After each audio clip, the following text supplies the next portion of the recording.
இந்த மாதம் கார்த்திகை மாதம் எல்லாருக்கும் தெரியும். கார்த்திகை மாதம்ண்டா தமிழ் பதிகளை என்ன நடக்கும்னு சொல்லி திருமாவளவன் அழைச்சி வந்து மரநடுகைன்னு சொல்லி ஒரு துரோகியால் உணர்ந்து இந்த மாவீரர் பாரம் உண்டு மாவீரர்யால் இவன் துரோகின்றதை நான் அப்பட்டமாக சொல்லுவேன். திருமாவளவனுக்கும் எங்களுக்கும் என்ன சம்பந்தம்? எப்பேண்டான தமிழருக்கு இதையும் உதவி செய்கிறானா ரெண்டு கதைக்கிறேன். எனக்கு அவனை கதைக்கலாம் அப்படி ஒரு கோபம். ஏன்டா இந்த நீதிபதி ஐயா இங்கே வந்தார் ஒரு அவரை கௌரவிக்கிறோம்னு சொல்லி அவர் அவங்க செய்கிற அந்த இதுகளை குழப்பறாக்கும் இவரை தூக்கி ஹைலைட் பண்ணி தமிழ் முறைப்படி கல்யாணம் வீடு கட்டின புதுசாக தமிழ் இந்த காசை ஊருக்கு அனுப்புங்கோ.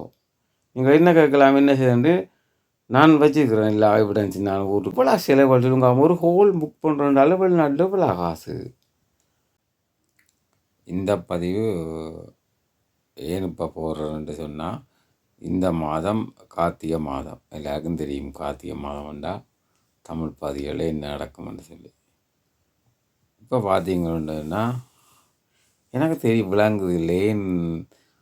இப்போ யாழ்ப்பாணத்தில் இந்த மாதத்துக்குள்ளேயே ஒரு தமிழ் ஆக்களில் ஒரு துரோகி திருமாவளவனை கொண்டு அதாவது பசுமை இயக்கம்னு சொல்கிற ஐங்கரநேசனாக்கள் அவர் இபிஆரில் நினைக்கிறேன். சுரேஷ் பிரபச்சந்திரன் அவர் எல்லாம் ஒரே கட்சியால் அவையில் கட்சி தான். அவையில் திருமாவளவன் அழைச்சி வந்து மரநடுகைன்னு சொல்லி ஒரு துரோகியால் உணர்ந்து இந்த மாவீரர் பாரம் உண்டு மாவீரர் மாதம் என்று சொல்லி நடத்துகிற காலங்களில் என்னத்துக்கு யாழ்ப்பாணத்தில் உதவி செய்கிறீங்கள் மரநடுகை? இவர் வச்சா தான் மரம் வளருமோ? துரோகியால். இவன் துரோகின்றதை நான் அப்பட்டமாக சொல்லுவேன். திருமாவளவனுக்கும் எங்களுக்கும் என்ன சம்பந்தம்? எப்பேண்டான தமிழருக்கு இதையும் உதவி செய்கிறானா? அவன் ஒரு திராவிடத்தின் ஒரு அள்ள கை. அவனும் ரெண்டு கதைக்கிறேன். எனக்கு அவனை கதைக்கலாம் அப்படி ஒரு கோபம். ஏன்டா இந்த மைந்த ஐயாட்ட போய் பரிசு பெற்றதும் போன ஆக்கள் கனிமொழி இவையெல்லாம் இருந்து அந்த யுத்தத்தை நிறுத்தல. கடைசி யுத்தத்தை அவங்கள நம்பித்தான் எல்லாரும் கெட்டது. ஆனால் அவங்கள கொண்டு வந்தே எங்களுடைய ஆக்கள் இப்படி ஒன்று ரெண்டு பேர் இருந்து இந்த எங்களோட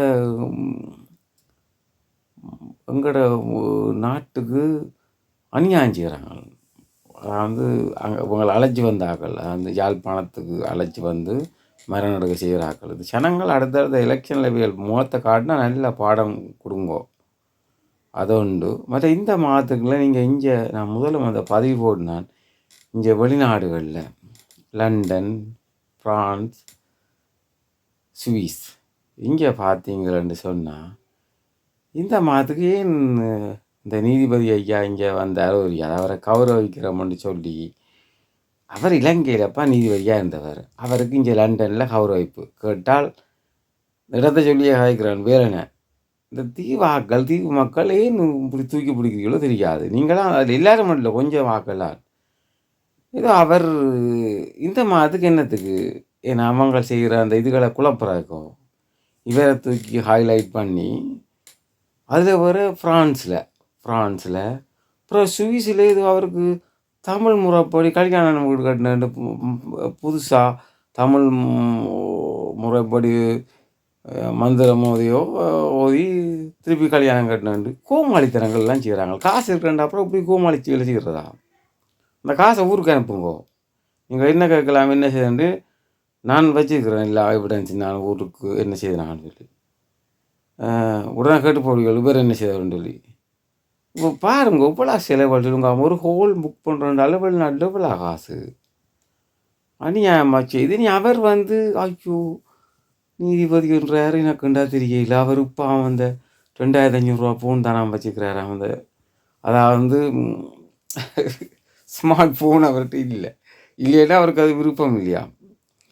அவர் வேறு வந்து சொல்கிறாரு ஐக்கிய நாடுகள் போன இடமெல்லாம் ஜியூஎன் போன இடமெல்லாம் அது ஒரு நாட்டுக்கு வந்தாலே ஒரு புற்றுநோயாம். ஐயோ தாங்கலாம் கிடக்கு. நீங்கள் அந்த பேட்டிகளை பாருங்கோ. அவரை நான் பேரை நான் இதில் குறிப்பிடையில்லை. ஏன் சும்மா எடுக்காம அப்புறம் சொல்லுவியல் நான் எல்லாரையும் என்னென்னு சொல்கிறது, எல்லாரையும் கழுவி ஊற்றுறேன்னு சொல்லுவியல். நீங்களே பார்த்து எனக்கு போல ஒன்று ரெண்டு தமிழாக்கெல்லாம் இந்த வெளிநாட்டிலையும் இருந்து இந்த கோமாளி வேலை செய்யணும். இப்போ திருமாவளவன் அங்கே இந்த கார்த்திகை மாதம் கொண்டு வந்த மாதிரி இங்கே கொஞ்சம் பேர் இருக்கணும். இவை என்னத்தை சொல்ல வர போயினோன்னு தெரிய இல்லை. ஏன்டா இவையில ஜனங்கள்லாம் அது அடையாளம் காணணும். எனக்கு இவைகளுக்கு சொல்கிற கொண்டும் எனக்கு சொல்லுவேன், இந்த மீடியாவில் சொல்கிறக்கு எனக்கு விருப்பம் இல்லை. ஏன்டா நான் அசிங்கமாக பேசி போடுவேன்டா காண்டி கட்டுப்படுத்தி கொண்டு இருக்கிறேன். அவ்வளோதான். இது ஒரு சின்ன பதிவு. நான் அப்புறம் உங்களோட பெரிய பதிவுக்கு போகிறேன். இப்போ நான் வெளிநாட்டில் இருக்கக்கூடிய வேலையில் வந்து தான் இந்த பதிவு போடுறேன். அப்புறம் இன்னொரு சந்தர்ப்பத்தில் இன்னொரு பதிவை போடுறேன். நன்றி.